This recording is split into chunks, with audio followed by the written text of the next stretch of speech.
Jadi sekali lagi, ini sebabnya kita perlu mulai membedakan antara game-game itu dan kita mulai musti lebih luas membicarakannya gitu maksudnya. Nah, kembali ke GTA. Karena GTA itu mekaniknya memang lu musti bunuhin orang, musti jadi bukan harus ya, tapi lu diarahkan ke sana. Lu nggak bisa argue itu, lu memang diarahkan ke sana. Emang game-nya itu about jadi preman dan sebagainya, benar. Minimal curi mobil kan. Namanya aja Grand Theft Auto gitu. Namanya minimal curi mobil, curi motor gitu. Itu minimal gimana? Nah, gimana kita menyikapi itu gitu. Nah, gue tuh baru lebih sadar ya, GTA itu tuh sebenarnya intentionnya apa, itu setelah gue main gamenya Rockstar Games yang lain. Jadi Rockstar Games itu adalah developernya Grand Theft Auto. Nah, Rockstar Games itu bikin game yang lain yang juga mirip ya, open world, ya, third person, tembak-tembakan juga gitu sebenarnya. Tapi judulnya Red Dead Redemption. Nah, kalau kalian yang anak-anak remaja pernah main Red Dead Redemption dan pernah main Grand Theft Auto, kalian akan tahu beda banget. Meskipun datang dari developer yang sama dan mekanik gamenya in some sense kayak sama gitu. Jadi kalau lu lihat di Red Dead Redemption, misalnya salah satu hal yang paling membedakan antara Red Dead Redemption sama GTA, itu player movement. Jadi kalau kita main di Red Dead Redemption, itu gerakan playernya tuh pelan banget. Lu tuh jalannya tuh kayak jalan nyantai gitu. Terus kalau lari ya, kalau di GTA lu pencet lari, langsung turun gitu kan ya, rush gitu. Tapi kalau Red Dead Redemption itu jalan larinya tuh nggak langsung cepet, dia agak ini dulu, terus baru lama-lama cepet. Terus kalau berhenti dia agak kayak ngerem gitu loh. Jadi lu bergerak tuh nggak segitu free-nya dibandingin lu di GTA. Grafiknya juga lain, gaya grafiknya. GTA itu lebih kartunis ya. Banyak warna-warni segala macam gitu, pop out gitu, kuning, merah, hijau segala macam gitu. Kalau di Red Dead Redemption tuh warnanya lebih sendu, lebih desaturated ya. Nah terus gue pernah baca orang tanya gitu di internet, kasih gue hints dong main Red Dead Redemption gimana gitu baiknya. Terus yang jawab tuh bilang, just take your time man, take your time gitu, enjoy the scenery, enjoy ini hunting segala macam dan sebagainya. Dan memang kalau lu main Red Dead Redemption, lu lebih tenang, lu lebih pengen lihat-lihat, lu lebih pengen itu kan daerah pegunungan segala macam, kota-kotanya nggak banyak, dan di kota-kota itu lu nggak terlalu bebas bunuhin orang. Memang sih lu bisa tembak-tembakin mereka kalau mau gitu ya, tapi konsekuensinya tuh lebih gede. Lu kalau tembak shopkeeper, lu bisa nggak bisa belajar sama dia lagi.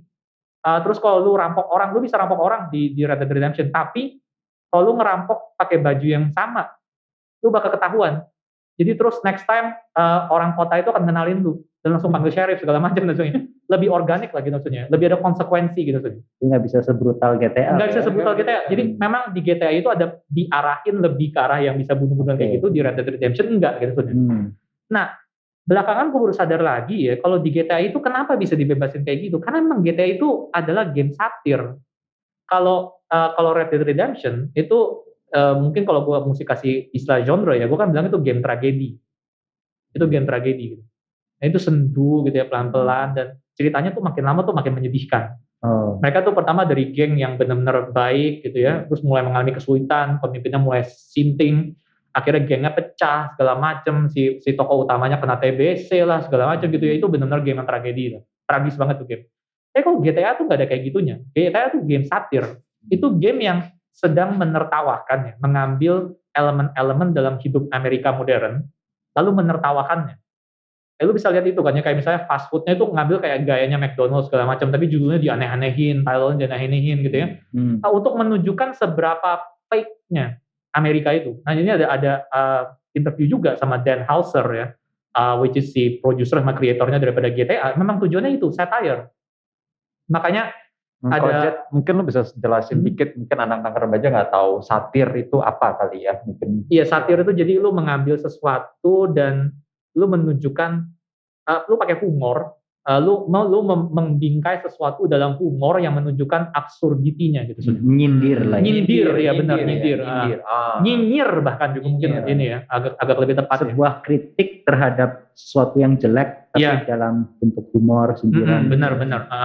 Nah, Dan Houser itu bilang memang GTA tuh very very American. Jadi kan kalau lu orang tahu ya, ada orang-orang yang ini kan biasa selalu GTA 6 di mana nih settingnya? Karena kan dia selalu pakai setting satu kota gitu. Kalau Vice City itu kan Miami, San Andreas itu kan apa itu San Francisco, California lah basically. Terus kalau Liberty City itu kan New York gitu ya. Itu kalau GTA.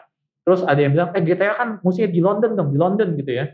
Dan katanya sih GTA yang pertama itu sebenarnya setting lebih di London. Karena Dan Houser itu, Rockstar Games itu memang basis di London. Tapi later Dan Houser bilang, enggak, GTA itu Amerika banget. Jadi GTA kita nggak bakal taruh di London. Ya, at least dia bilang nggak menutup kemungkinan sih, tapi nggak terlalu berasa bisa ke sana. Kenapa? Karena GTA itu adalah satir terhadap kehidupan Amerika. Dia sedang mau menunjukkan absurditinya. Kalau lu orang pada main GTA 4, itu bercerita mengenai tokoh utamanya Niko Bellic. Ya. Terus gue nggak tahu nih, gue cerita kayak gini, anak tak remaja bilang apa ya, ini pendeta kapan persiapan? Ini ilustrasi kota. Anyway, jadi Niko Bellic itu cerita imigran. Dia masuk ke Liberty City, ke Amerika gitu kan ya. Terus dia masuk tuh dengan mimpi bahwa di Amerika tuh you can be anybody. Itu kan American Dream. Itu konsep yang real ya. Memang orang-orang dulu immigrant experience ke Amerika itu untuk itu kan ya. Cari kehidupan yang baru di the new world gitu. Dan sampai sekarang pun masih ada semacam kayak mitos seperti itu, meskipun mulai dipertanyakan. Nah, basically GTA 4 itu sedang menyindir American Dream ini. Karena kalau lu perhatiin ceritanya ya, itu si Niko Bellic itu datang dengan idealismenya dia gitu ya. Tapi dia menemukan cepat lambat segala sesuatu yang ada di Amerika, itu fake. Jadi diundang, dia kenapa pengen ke Amerika? Karena diundang sama cousin-nya, sepupunya, si Roman. Dan si Roman ini selalu kasih kirim email ya, kasih lihat rumah gede, mobil keren, segala macam. Oh ini gue tinggal di sini, segala macam. Ternyata waktu sampai nyampe, dibawa balik ke apartemennya jelek. Mana mobil gedenya, mana rumah besarnya gitu misalnya. Oh ya itu nanti kalau kita udah sukses segala macam. Loh ini mah bohong gitu kan ya. Terus apa namanya? Dia juga mulai karena dia nggak punya pacar, akhirnya dijodohin sama seseorang gitu ya. Ini cewek kayaknya baik nih, cewek Amerika baik. Ternyata ceweknya FBI agent segala macam. Jadi ceritanya tuh bener-bener semuanya tuh fake gitu. Everything in Amerika itu fake gitu. Dan sini Niko Bellic juga akhirnya ada satu monolog dia di tengah-tengah game yang dia ngomel mengenai ini. Kenapa everything di situ fake? Fake boobies, fake TV. Jadi akhirnya dan waktu gue lihat kayak gitu ya, gue baru sadar, oh iya GTA tuh ternyata satir. Ini bukan game yang simply kasih kita tempat buat tembak-tembakin orang, simply buat tembak-tembakin orang. Ini untuk kasih lihat nih, itu di Amerika tuh kayak gini. Ya tentunya bukan kayak gitu ya, bukan benar kayak gitu, bukan. Tapi dia sedang mau menghadirkan esensi kehidupan di Amerika yang seperti itu. Dan itu a certain extent ada benernya. Karena di Amerika, kerjanya itu lu ngelindes orang lain untuk maju. Ya again ya, bukan cuma di Amerika ya. Tapi itu something yang very American lah kalau kita mau bilang gitu ya. Tentunya itu udah menyebar kemana-mana. Di Indonesia juga udah mulai kayak begitu gitu saja. Tapi jadinya tuh ini satir. Dan gua rasa kalau lu mature, kalau lu gamer yang mature, itu baru lu bisa menangkap hal-hal seperti ini. Dan ini powerful banget satir ini. Kenapa? Karena lu masuk di dalamnya. Karena lu menjalani itu, lu menjalani kehidupannya si Niko Bellic itu, lu yang tembak-tembakin tuh orang itu, lu melakukan apa yang sedang dikritik. Jadi kritiknya kena banget. Ya? Iya, dan lu enjoy juga. Memang benar ternyata kehidupan yang kayak begini tuh menyenangkan. And yet, akhirnya diungkapkan sebagai sesuatu yang ultimately shallow. Nah, again ya, ini sih pembacaan yang positif banget. Gue nggak bilang GTA sepositif ini juga, karena tentunya pasti ada aspek komersialismenya. Ya, mereka juga jual ini kan buat ngambil duit orang lain. Terus setelah mereka juga masuk ke dalam itu gitu. Dan memang gue rasa ada aspek mereka jual kayak gini karena memang orang enjoy tembak-tembakin orang sih. Itu udah pasti gitu. Tapi gue mau bilang GTA itu bukan cuma itu sebenarnya gitu. So again, makanya kasih kayak gini ya. Tujuannya kasih kayak gini tuh bukan untuk mengatakan GTA itu positif and we all should play GTA. Poinnya bukan itu. Poinnya adalah untuk kasih sekali lagi bahwa dunia game itu kompleks. Dunia game itu bukan sesuatu yang simple. Lo nggak bisa simply labelin satu hal. Oh pokoknya ini jelek. Oh ini bagus. Nggak bisa kayak gitu sebenarnya. Ada something yang lebih dalam yang kita perlu again pakai waktu untuk mempelajarinya dan mendalaminya sebelum kita itu terlalu cepat ngomong penghakiman. Jadi waktu lu main GTA dan satu lagi yang Redemption itu, kira-kira yang Redemption kan tragedi ya. Yep. Tapi gue jadi mikir, jadi kenapa ya kita pengen mainin game kayak gitu? Oh, kalau kenapanya sih orang bisa lain-lain ya. Tapi maksudnya kayak gitu. Bisa Iya, kayak kita mau. Gue sih dengar itu jadi pengen main terus terang. Okay. Tapi gue sendiri wondering gitu ya, kenapa ya kita kita pengen gitu loh bisa mengalami hal-hal seperti itu yang padahal juga ya kalau GTA kalaupun kita meresponnya dengan positif berarti ujung-ujungnya kita melihat kebobrokan, dosa dan segala macam. Terus Redemption ya kita juga melihat tragedi, hopelessness gitu.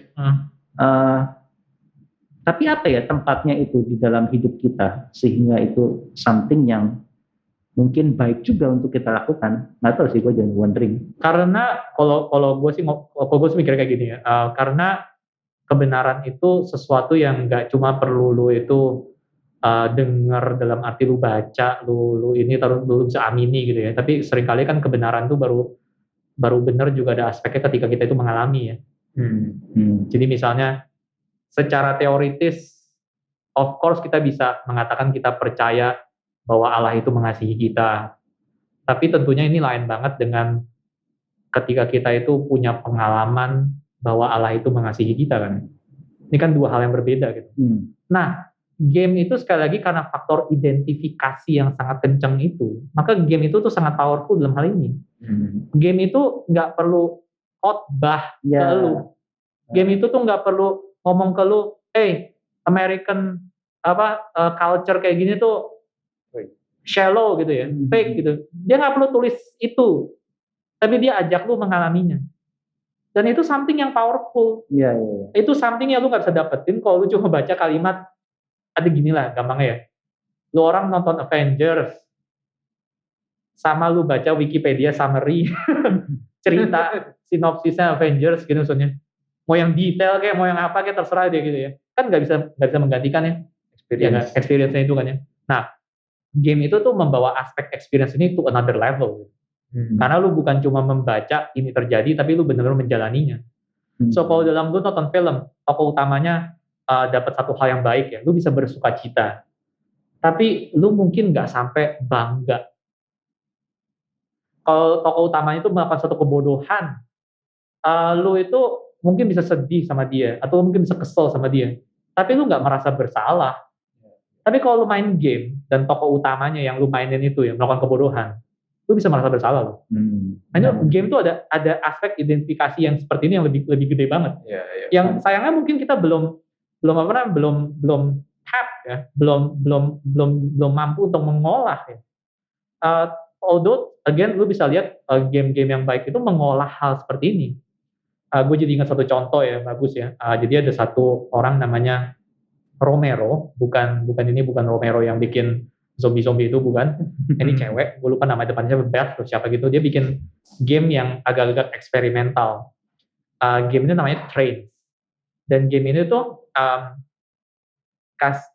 buat riset jadinya. Jadi orang suruh datang di riset main game, dan waktu main game itu basically objektifnya simple. Lu disuruh untuk memasukkan sebanyak mungkin orang ke dalam gerbong-gerbong kereta. Lalu lu harus make sure gerbong kereta ini sampai ke tujuannya.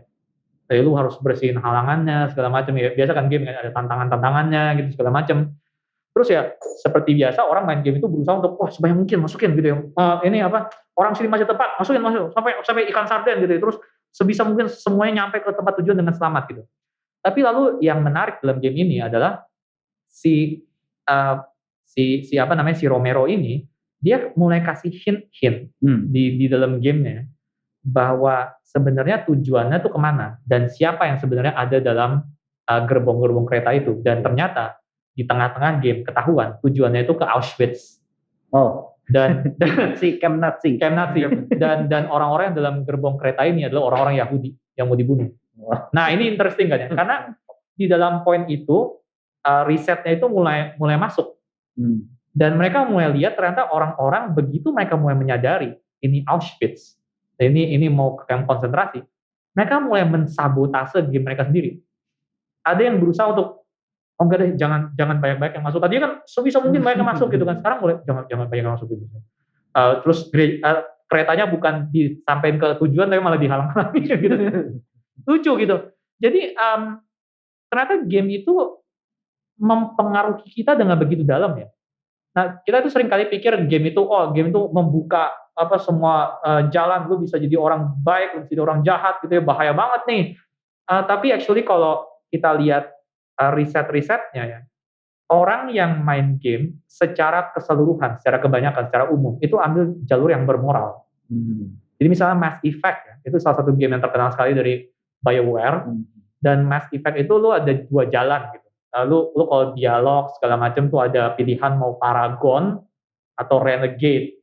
Dan kenapa gue sekali lagi Paragon lihat ke lu dan Renegade. Tapi anyway, jadi Paragon tuh yang lebih bermoral, Renegade tuh yang lebih jahat gitu ya. Dan setiap kali kita bikin pilihan, ternyata BioWare itu ambil data kita. Dan terakhir dia kasih lihat siapa yang milih apa, berapa banyak gitu. Of course anonymous sih, tapi overwhelmingly orang-orang mainnya secara Paragon. Sedikit yang main sebagai Renegade. Jadi mereka mempunyai gambaran yang ideal tentang how to be human gitu ya. Yes. Dan mereka ekspresikan itu dalam main game. Iya, dan jadinya game itu bukan something yang lu trivial ya. Memang ada game yang kayak gitu ya. Tapi secara umum kalau kita ngomong gitu, game itu yang bagus ya apalagi ya. Itu bukan ada simply untuk kasih lihat lu membolehkan lu jadi orang jahat. Enggak gitu saja. Even again kembali ke GTA. Kalau soal bunuh-bunuhannya sih emang udah diarahinnya ke sana ya. Tapi tetap ada dalam poin-poin tertentu dalam gamenya, itu lo harus memilih. Misalnya lo akhirnya mau udah ketangkep nih penjahatnya, lo bunuh dia dulu biar dia pergi. Dan ternyata kalau kita lihat ya, orang tetap ada beban moral waktu mereka mainkan seperti ini. Ini something yang lucu gitu. Ada identifikasi yang begitu tajam. Lo pasti main FF7 kan ya? Waktu Arif mati lo berasa gimana bro? Ya gitulah. Masih kecil aja. Oh I see. Belum terlalu ini ya. Iya belum mature. Gua 8 sama 9 yang lumayan inget, 7 udah agak lupa. Oke. FF8 deh. FF8 waktu lu tahu, tapi ini orang kalau nggak main juga nggak ngerti ya. Tapi anyway waktu lu tahu bahwa penjahat utamanya itu ternyata ibu angkat panti asuhan yang tempat lu dulu tinggal itu, lu berasa gimana? Lu masih ceritanya kan?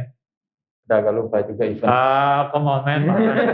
Jadi intinya itu FF8 itu kan kita berhadapan sama Edea ya, sorceress yang jadi penjahat utamanya gitu sebenarnya. Tapi ya ceritanya terlalu convoluted lah, lu main sendiri aja gitu. In the end ternyata dia itu tuh di-reveal sebagai ibu angkat kita yang berkorban. Karena ada satu sorceress dari masa depan yang udah mau mati, dia harus transfer dirinya ke cewek yang baru. Dan dia pilih salah satu dari anak itu, dari anak di panti asuhan, anak angkat daripada si ibu ini. Maka si ibu ini mengatakan, enggak, jangan dia, ambil gua. Maka dia merelakan diri jadi penjahat. Dan kita sepanjang game itu ya, berusaha untuk membunuh Edea. Dan karena kita lupa ingatan segala macam gitu dalam game-nya gitu dijelasin. Belakangan baru tahu gitu. Gila tuh, waktu gue tahu itu ya, gue kayak merasa bersalah.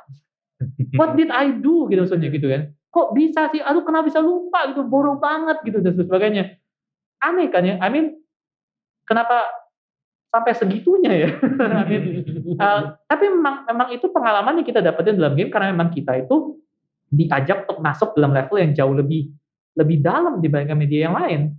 Ini negatif atau positif? Well, again, nggak sesimpel itu kan ya. Sebuah khotbah itu bisa membuat orang bertumbuh dalam kebenaran, sebuah khotbah yang jelek bisa menyesatkan orang. Doesn't mean kita buang khotbahnya kan ya. Doesn't mean kita bilang, udah nggak usah ada khotbah lagi deh, gitu soalnya. Kan nggak simple itu gitu. Jadi sekali lagi, waktu kita masuk ke dalam pembicaraan game seperti ini ya, yang kita perlu lakukan tuh kita perlu meneliti, mengerti lebih dalam gitu. Dan kalau kita meneliti lebih dalam, kita akan lebih bisa wise dalam bermain game. Dan pertanyaan lu tadi apa gua? Ya kenapa kita pengen mengalami itu gitu? Karena gue rasa ini satu avenue baru ya, yang membuat lu lebih mengenal diri lu, lebih mengenal realita, dan bahkan dare I say lebih mengenal Tuhan. dalam level yang tidak diberikan oleh media yang lain. Simple kayak gitu ya, kayak again kenapa kita perlu bermusik, karena musik membuka kepada kita dunia yang tidak diberikan lewat media yang lain. Dan Tuhan Yesus kan memang mau kita punya hidup yang berkelimpahan ya. Dan gue rasa berkelimpahan itu jangan selalu dibaca cuma soal duit, tapi juga berkelimpahan dalam aspek-aspek hidup yang kaya ini gitu sih. Dan salah satunya adalah lewat play. Karena itu memang sekali lagi satu hal yang ini kok, yang memang Tuhan ciptakan. Kita kayaknya nggak bisa deny itu ya. Kayaknya orang nggak baru mulai main setelah kejatuhan gitu. I mean, in fact kalau mau ya ini sih terlalu jauh banget ya. Tapi kalau mau dibilang gitu, bagaimana caranya Tuhan mengajarkan kepada Adam bahwa dia butuh seorang penolong? Kasih binatang dulu. Iya, lewat praktika kan ya. Lewat dia disuruh menamakan para binatang itu dan mencari yang mana. Ini semacam kayak game loh. Ini semacam kayak play gitu. Dalam arti, ayo Adam, tantangannya adalah cari yang mana yang sepadan gitu kan ya. Nggak ketemu. Nah berarti ini kakinya 4 kan. ini bulunya terlalu tebal. Yang ini kayak William.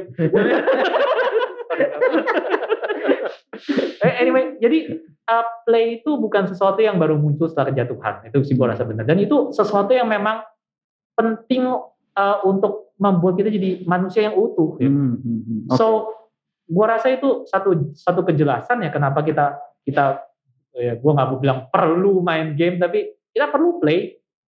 Kita perlu play, dan salah satu bentuk play yang paling kenceng hari ini itu video game. Kita perlu lebih meneliti mengenai hal ini. Dan menelitinya salah satunya dengan cara mainin. mungkin kalau gue pakai kata-kata ulang begini nggak ya maksudnya? Katakanlah gue yang hidupnya itu ya standar biasa-biasa aja lah ya, nggak terlalu banyak tragedi. Dibilang tragedi juga mungkin nggak ada lah yang benar-benar tragedi. Dan gue nggak akan bisa, maksudnya kalau ya gue sekedar jalani hidup ya sudah, it's fine. Tapi dengan misalnya dibukakan kepada pengalaman-pengalaman seperti itu gitu ya di dalam game yang gue in real life nggak mungkin mengalami gitu. Yes, benar. Gue jadi berasa dapat semacam kelimpahan tersendiri gitu. Ya. Setuju banget. Iya, setuju banget. 2 minggu lalu kan kita bahas K-pop gitu ya. Kenapa K-pop itu fenomenal? Ya ada banyak lah. Tapi salah satunya adalah bagaimana mereka bisa menyuarakan pergumulan banyak anak muda. Sehingga anak muda bisa berasa, iya dong, si idol ini ngerasain apa yang gue rasain. Sehingga mereka bisa sort of identify even better than dengerin kita khotbah. Jauh bahkan. Dan itu gue sebut juga 2 minggu lalu bagaimana Patong pernah ngomong ke kita gitu. Meskipun musik opera itu istilahnya ya sekuler segala macam, tapi kalau ada kesempatan, lu coba aja dengerin. Karena kalau enggak lu akan jadi hamba Tuhan yang khotbahnya ngawang, lu nggak ngerti tragedi. Ya benar. Gitu. Yap, benar banget. Jadi tujuannya main game adalah bikin ilustrasi khotbah. Ya setuju banget sih, karena khususnya contoh ini ya, satu contoh yang gue inget ya. Aduh, gue sekarang lupa nama gamenya apa. Jadi ini game unik banget sih. Jadi ini game ceritanya tuh mengenai lu ada dalam satu deep sea station yang mau hancur, dan cuma ada lu di situ, dan lu disertai sama sebuah AI ya, komputer ngomong gitu, membantu lu, mengguide lu untuk menavigasi stasiun itu sampai lu bisa selamat nyampe ke kapsul penyelamatnya gitu sih, emergency ininya. Nah, terus kita tuh udah dibilang dari awal kita tuh clone, kita tuh bukan manusia real, kita simply clone consciousness dalam satu clone body gitu. Lalu ada beberapa poin dalam ceritanya ya, dalam navigasinya itu lu mesti masuk lewat pintu yang nggak bisa kebuka. Dan si AI ini mengatakan ada caranya untuk masuk melalui pintu ini gitu. Yaitu lu lihat deh, kalau lu lewat jendela ya, itu di seberang situ tuh ada clone body manufacturer. Jadi bisa bikin tubuh clone yang baru di situ. Nah, lu masuk ke dalam satu alat di sisi pintu sini. Nanti consciousness lu itu akan di-copy ke dalam tubuh clone yang baru. Jadi lu bisa melanjutkan perjalanan lu.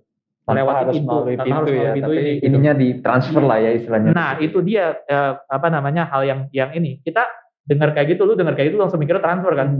Gue juga mikirnya transfer. sampai terus waktu kita udah mengalami prosesnya itu, kan ceritanya layar udah gelap, terus nyala lagi gitu. Nah kita sekarang di seberang nih, kita di tubuh clone yang baru ini. Terus kita bangun, terus kita lihat lewat jendela, loh kok masih ada clone yang lama, yang tadinya kita itu lagi jalan-jalan di ruangan yang tadi. Kok aneh gitu. Terus ternyata player karakternya tanya. Nah ini banyak audience surrogate, karena dia tanya apa yang kita pengen tanya gitu kan ya. Si AI jawab, iya kan gue udah bilang, copy, bukan transfer. Nggak bisa ditransfer. Gimana? Kalau transfer ya berarti yang itu mesti dihabisin, dibunuh, dimatiin. Tapi itu kamu transfer kan gitu ya. Ini copy. Jadi lu tuh copy, lu tuh bukan clone yang itu, lu tuh clone yang baru. Ya udahlah, oke, mekanisme game-nya kayak gitu kan ya. Ya udah fine. Terus ternyata ada lagi satu poin kayak gitu. Sama juga, lu mesti copy consistency ke clone yang baru, terus lu baru bisa lewat. Terjadi juga sama kayak gitu, yang clone yang lamanya either ngiter-ngiter atau sekalian dihabisin aja udah, karena udah gak ada fungsinya gitu kan ya. Jadi terus lu pergi lagi. Nah terakhir, poin yang terakhir yang terjadi adalah benar-benar momen terakhir. Lu udah sampai ke gua yang besar, ruangan besar, tempat peluncuran kapsulnya itu, terus udah runtuh-runtuh segala macam gitu, udah genting nih, udah mesti cepet-cepet. Terus lu nyampe ke ujung itu, terus lu dapat lagi prompt kayak begitu. Lu juga nggak bisa masuk kapsulnya. Dalam kapsulnya ada tubuh clone yang baru. Lu mesti copy your consciousness ke sana. Terus prosesnya berjalan, layarnya hitam, nyala lagi, dan lu masih di situ.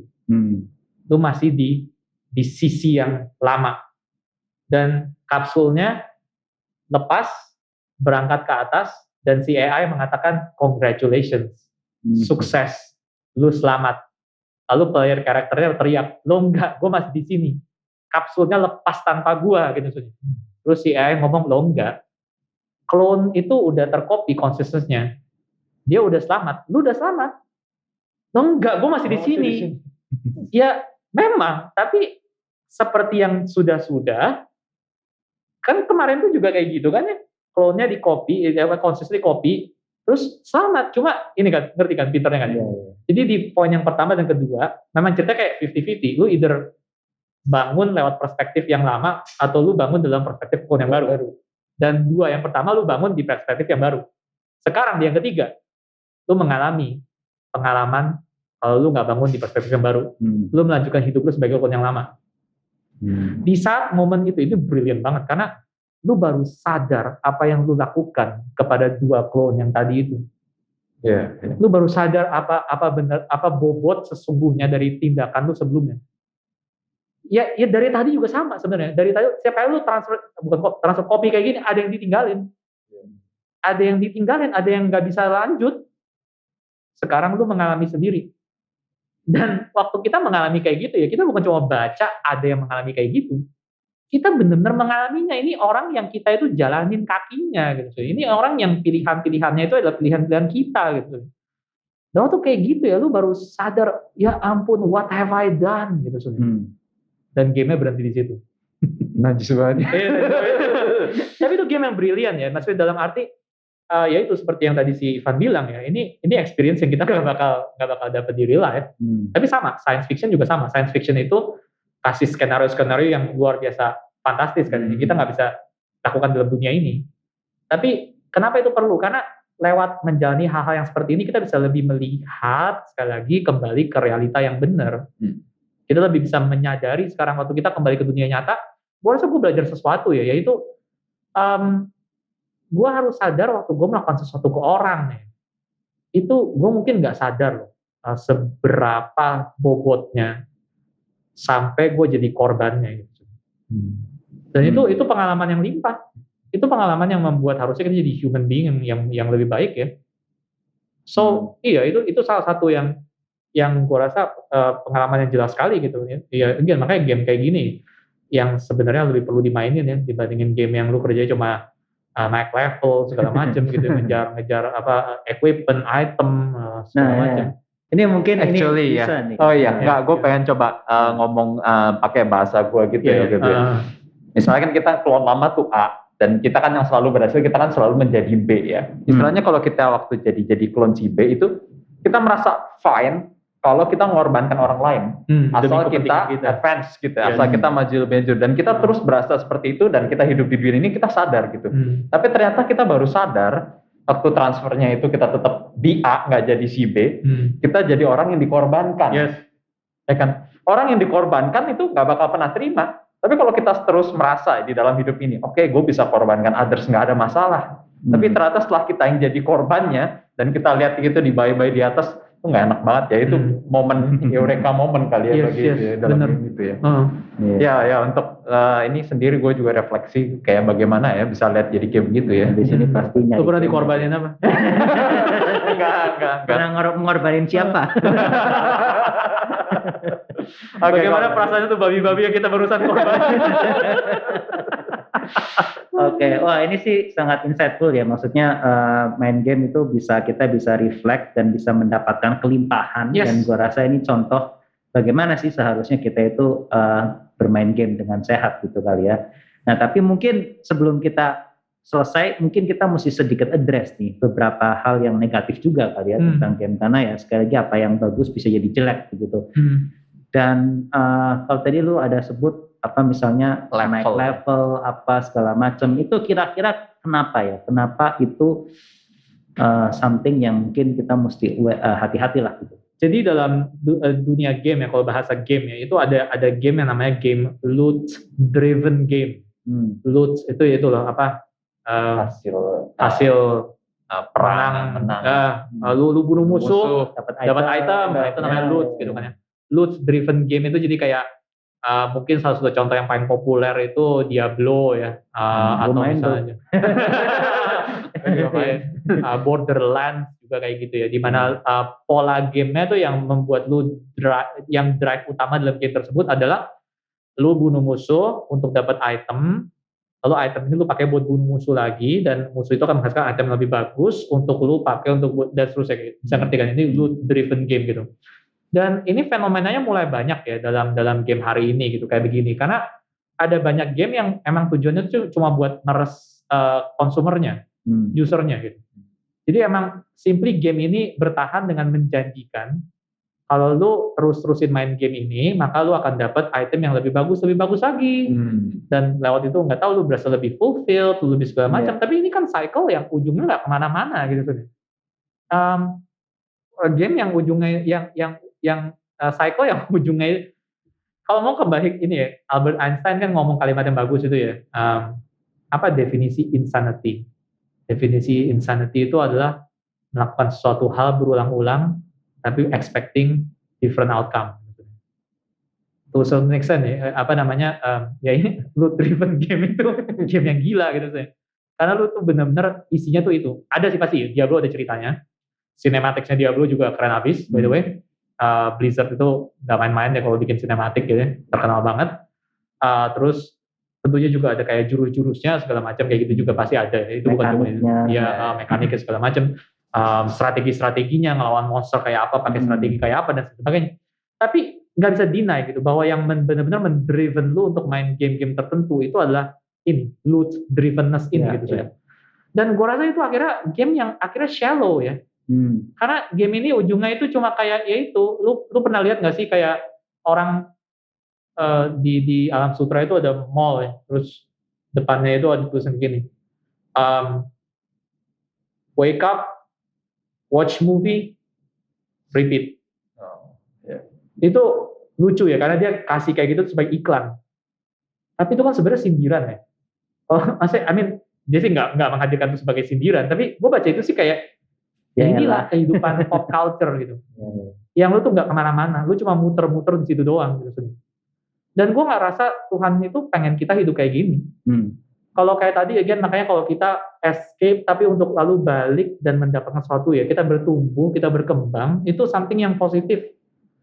Tapi kalau lu akhirnya cuma main game buat muter-muter di situ doang gitu ya, dapat fulfillment itu sih bener sih, fulfillment tapi sementara. Dan hollow fulfillment-nya, karena fulfillment-nya nggak berlaku di dunia nyata. Kalau kayak tadi kita dapat perspektif yang baru ya, kita dapat pengalaman yang baru, itu something yang affect lu di dunia nyata, itu something yang worth it gitu. Tapi kalau yang ini lu akhirnya cuma itu ya, begitu lu log off ya, lu nggak punya item itu di tangan lu nggak bisa apa-apain itu. Terus ada yang protes, ada yang mungkin ini ya, oh saya jual item itu di apa namanya store-nya dapat 3M segala macam ya. I don't know, itu sih kalau lu ngomong kayak gitu dan lu nggak berasa ada something wrong dengan kalimat itu, gue udah angkat tangan.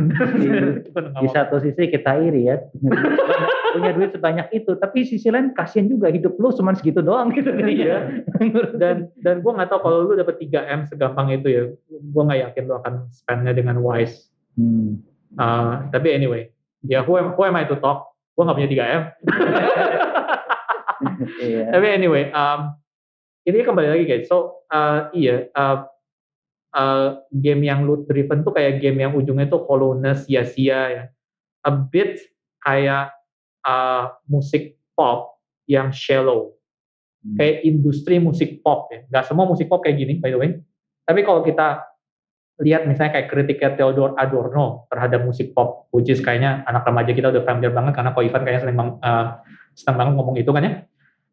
Adorno itu bilang kan problem dengan musik pop itu bukan soal musiknya sendiri atau gayanya sendiri atau stylenya sendiri, tapi musik pop itu dibikin untuk tujuan industrialisasi, untuk tujuan komersialisasi, untuk tujuan simply untuk sustaining itself. Kalau dalam Alkitab ya kita lihat gitu ya, sesuatu itu sukses bukan ketika dia itu bisa mempertahankan hidupnya, tapi sesuatu itu sukses ketika dia itu bisa menggunakan hidupnya atau bahkan matinya untuk menghidupkan orang lain. Ini kita lihat dalam diri Yesus Kristus kan itu paling jelas gitu maksudnya.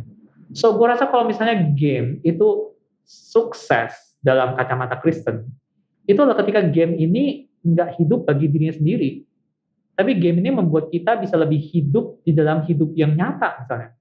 Seperti kayak tadi escape ke situ tapi untuk kembali ke dalam dunia nyata.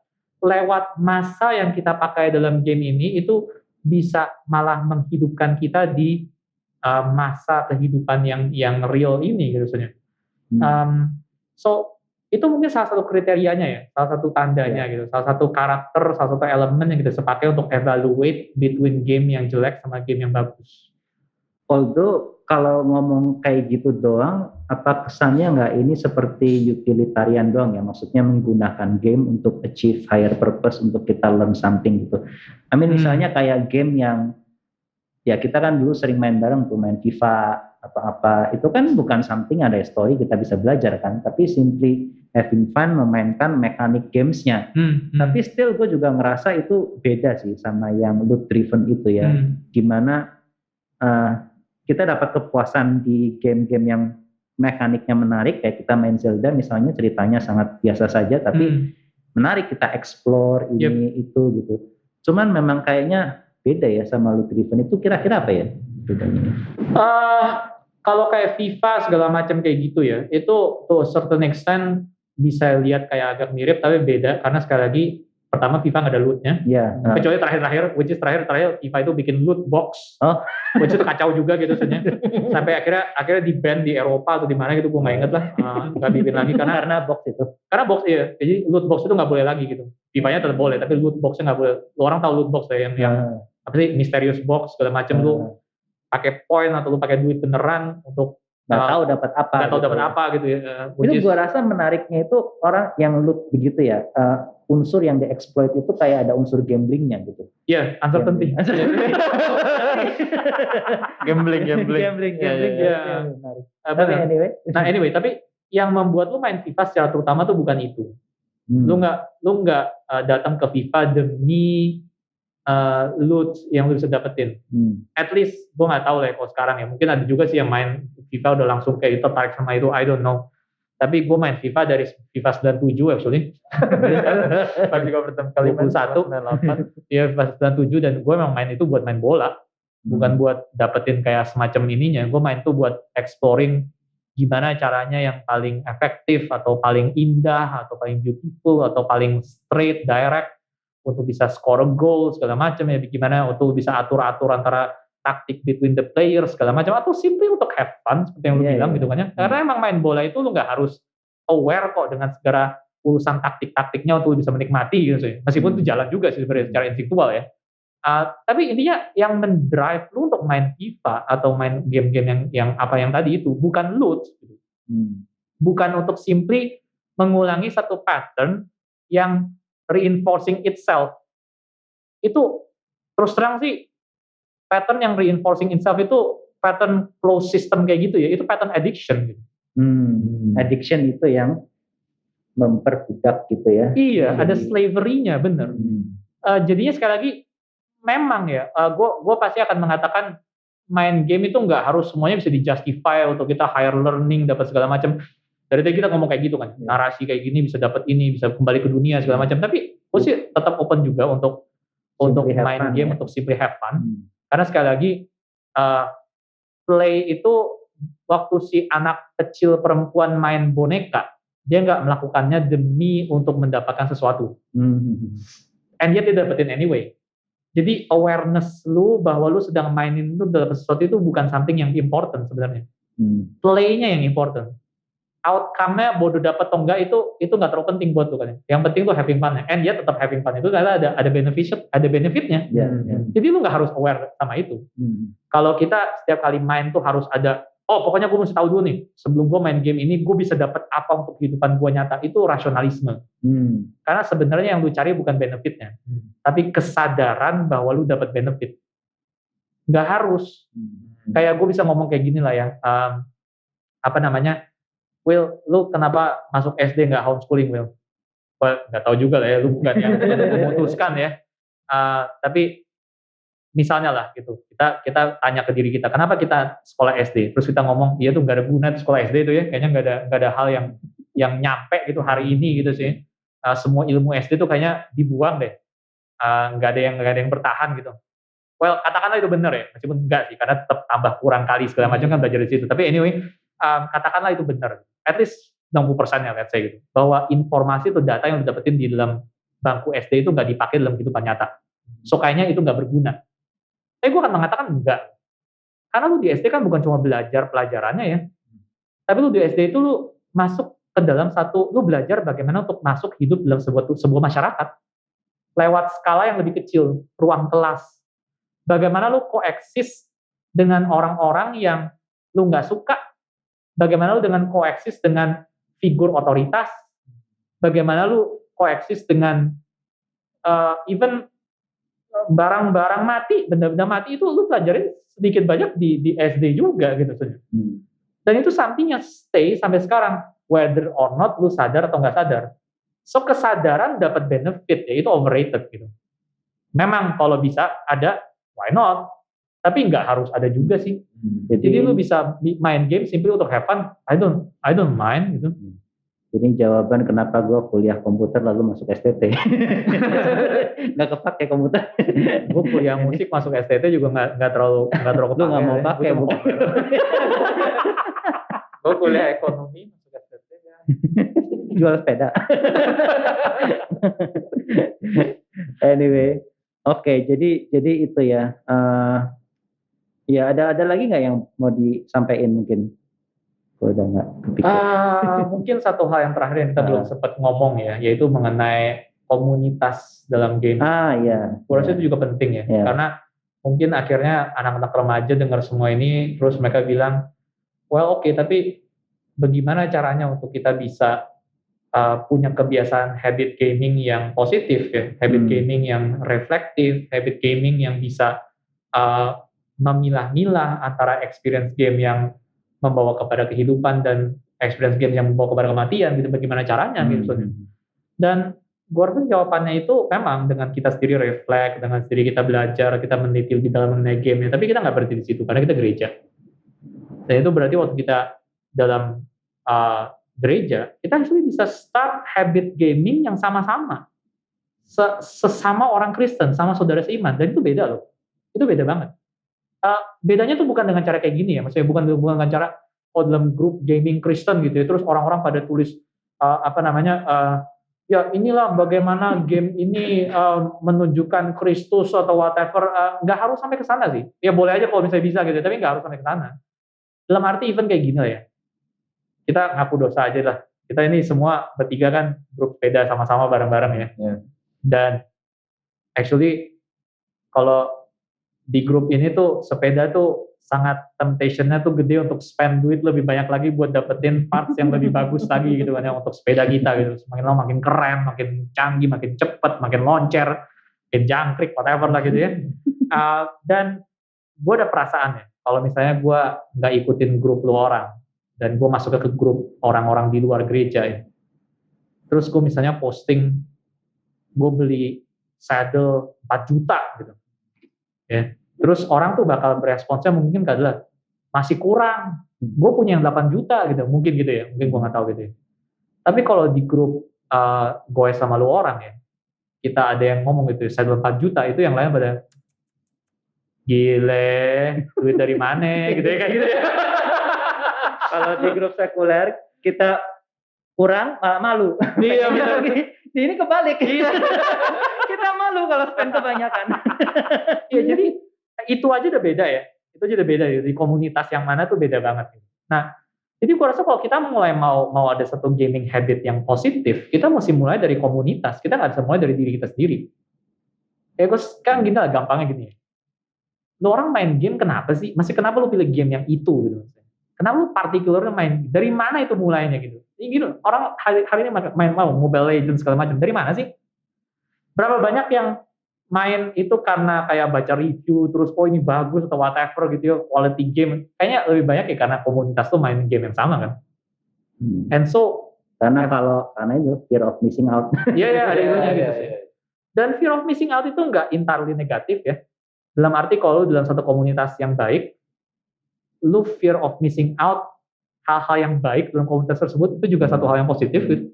Jadi di dalam komunitas inilah kita perlu bisa bikin habit gaming, kita mulai bisa bikin habit gaming yang positif. Kalau kita mulai saling main sama-sama, nggak harus main sama-sama banget, tapi kita membicarakan game sama-sama, ada certain saling mengawasinya juga, ada saling encouraging juga. Di dalam komunitas Kristen itu bisa terjadi. Dan ini satu hal yang mungkin paling enggak langkah pertamanya. Atau langkah paling mendasarnya. Karena kalau lu sendirian di luar sana, terus tuh mau coba melawan pengaruh dunia sendirian gitu ya, good luck. Dan apalagi ini kan, ya kalau bilang ini kan kayak ranah baru ya, jadi kita susah kadang ngomong positif, negatif gitu ya. Jadi why not kita bergumul bareng-bareng gitu. Bergumul bareng-bareng di mana kita bisa saling hati-hati gitu ya. Dan justru dari situ, ya nggak tahu ya, mungkin aja nanti siapa tahu ada game developer dari ini yang betul-betul bisa memanfaatkan medium yang begitu powerfulnya gitu. Kenapa kita mesti ngikutin, ya nggak bukan gitu, tapi maksudnya apa ya? Ya harusnya ini kan potensi sih, gue ngeliatnya potensi besar gitu ya, yang bisa enrich kehidupan banyak orang, tapi ya gitu, gimana kita bisa mulainya kalau kita nggak bareng-bareng dari sini? Ya. Iya, nggak mungkin bisa mulai kalau kita pakai attitude orang Farisi. Ya itu satu ya. Kita nggak bisa langsung nggak mau main, atau sebaliknya kita ikut-ikutan dunia gitu. Kita juga nggak bisa gitu. Jadi ya pentingnya ini. Jadi teman-teman nanti ya kalau sudah selesai pandemi, ini sudah ada ruangan khusus, nanti kita ada TV, Nintendo Switch, kita ada beberapa unit. Tapi itu Switch itu fenomena menarik loh. Gue sebetulnya sudah lama nggak main game, udah stop gitu ya. Tapi Switch keluar jadi lumayan lagi waktu itu, walaupun sekarang lebih ke sepeda gitu. Tapi ada unsur itu ya, main barengnya. Padahal gamenya kayak game anak-anak gitu ya, Mario Kart. Lu bisa lihat banget ya kalau lihat iklannya PS sama iklannya Xbox versus iklannya Switch. Iklannya PS sama Xbox itu experience gamenya itu individualistik gitu. Grafik keren buat lu lihat, buat lu main keren segala macam gitu ya. Ada sih unsur connectivity-nya segala macam sebagai of-course. Tapi kalau lihat iklan Nintendo Switch dari awal itu buat community, main sama keluarga. Wah, game yang fun, having fun together gitu ya. Game yang lu bisa pakai buat main antara bapak sama anak. Game yang lu bisa main antara cewek sama cowok. Itu di iklan Switch itu keluarnya kayak gituan gitu. Switch itu ini sih keren sih Nintendo. Kita sempat ngomong ujian premarital class pakai Overcooked ya. Suami istri. Iya benar. Itu keren sih. Pakai game. Oke, I guess ini sudah bahas panjang lebar gitu ya. Dan gue rasa sebetulnya masih banyak sih ya di soal game gitu. Ini kita bahasnya juga tadi kan yang game narasi itu paling banyak, yang story dan segala macam. Ya nanti masih ada unsur online apa segala macam ya, kita nggak bisa cover semua. Tapi hopefully dari diskusi kita hari ini kalian bisa ngelihat itu ya, bahwa game itu something yang begitu powerfulnya, dan itu bisa menjadi satu hal yang baik sebetulnya di dalam kehidupan, tapi memang apa yang powerful juga bisa menjadi sesuatu yang bahaya gitu ya. Jadi harap sih. Tapi apa yang bahaya juga bisa menjadi satu hal yang good. Ya, closingnya yang positif aja. Ya intinya sih guys, intinya ya kita main game bareng lah. Mabar yuk. Oke, ya hopefully ini jadi berkat buat kita semua ya, dan hopefully pertanyaan tadi walaupun nggak dibahas secara spesifik, itu bisa bikin diskusi ini bisa bikin kalian berpikir lebih lanjut. Ya memang tipe hari ini kita nggak mau kasih jawaban, ya boleh, ya nggak boleh. Memang nggak bisa dijawab seperti itu, gitu ya. Tapi ini jadi part gimana kita bisa struggle bareng-bareng tentang satu aspek ini, tentang bermain. Ya satu hal yang penting dalam kehidupan kita, yang hopefully bisa bikin hidup kita lebih limpah. Oke, mungkin buat terakhir kita doa tutup kali ya, boleh minta Kak Jethro. Oke. Bapa di surga, kami bersyukur sebab Engkau memanggil kami ke dalam satu kehidupan yang limpah, bukan kehidupan yang sempit. Engkau memanggil kepada kami satu tujuan untuk hidup, bukan untuk memojokkan diri kami dalam satu corner yang kecil, tapi justru untuk membuka kami keluar daripada kungkungan kami, dari belenggu kami, dari kesempitan-kesempitan kami. Dan kami bersyukur akan kebebasan yang Tuhan berikan ini, dan kami minta Tuhan yang tolong supaya kami bertanggung jawab juga dalam kebebasan tersebut. Untuk kami boleh mempertanggungjawabkannya, untuk kami boleh bertumbuh dalam bijaksanaan dalam kami menggunakannya. Supaya lewat semua hal ini, kami boleh sungguh lebih mengenal Engkau, lebih mengenal diri kami, lebih mengasihi Engkau, lebih mengasihi sama kami, dan lebih menyadari lagi betapa besar kasih Tuhan dan kelimpahan yang Tuhan berikan dalam dunia ciptaan ini bagi kami. Dalam nama Tuhan Yesus kami berdoa dan bersyukur. Amin. Amin. Amin. Oke, sampai jumpa minggu depan lagi. Bye.